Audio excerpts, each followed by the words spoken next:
Telugu Desam party మాజీ MP Kanakamedala Ravindra Kumar కు కేంద్ర ప్రభుత్వం కీలక బాధ్యతలు అప్పగించింది. సుప్రీంకోర్టులో ప్రభుత్వానికి ప్రాతినిధ్యం వహించే అదనపు సొలిసిటర్ జనరల్ గా నియమించింది.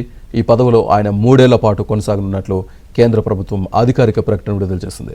ఈ పదవికి దేశంలో అత్యంత ప్రతిష్టాత్మకమైన న్యాయ పదవుల్లో ఒకటిగా గుర్తింపు ఉంది.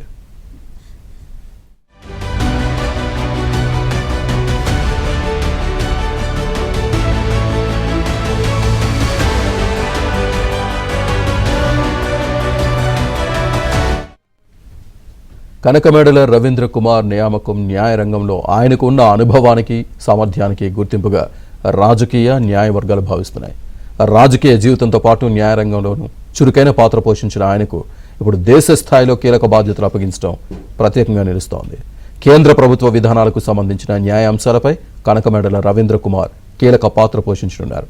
రాజ్యాంగపరమైన కీలక వివాదాల్లో ప్రభుత్వ వాదనను ఆయన బలంగా వినిపిస్తారని కేంద్రం భావిస్తోంది.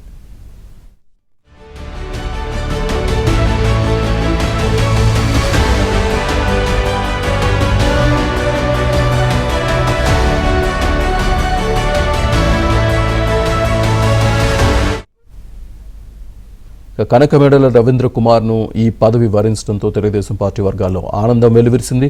పార్టీ నేతలు కార్యకర్తలు ఆయనకు శుభాకాంక్షలు తెలుపుతున్నారు. ఈ నియామకం తెలుగు రాష్ట్రాలకు గర్వకారణంగా నిలుస్తోందని ప్రశంసిస్తున్నారు. అనుభవజ్ఞుడైన న్యాయవాదికి ఈ పదవి రావడం సుప్రీంకోర్టులో కేంద్ర ప్రభుత్వ వాదనకు బలం చేకూరుస్తుందని పలువురు అభిప్రాయం వ్యక్తం చేస్తున్నారు.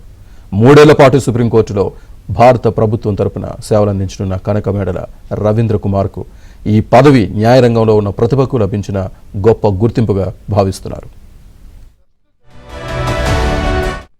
1956లో కృష్ణా జిల్లాలో జన్మించిన కనకమేడల రవీంద్ర కుమార్ విజయవాడలో బీకాం, గుంటూరు ఏసీ కాలేజీలో బ్యాచిలర్ ఆఫ్ లా BL చేశారు.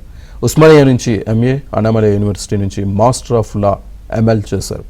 న్యాయరంగంలో వివిధ హోదాల్లో పనిచేశారు. 2018 నుంచి 2024 వరకు టీడీపీ నుంచి రాజ్యసభ సభ్యుడిగా పనిచేశారు.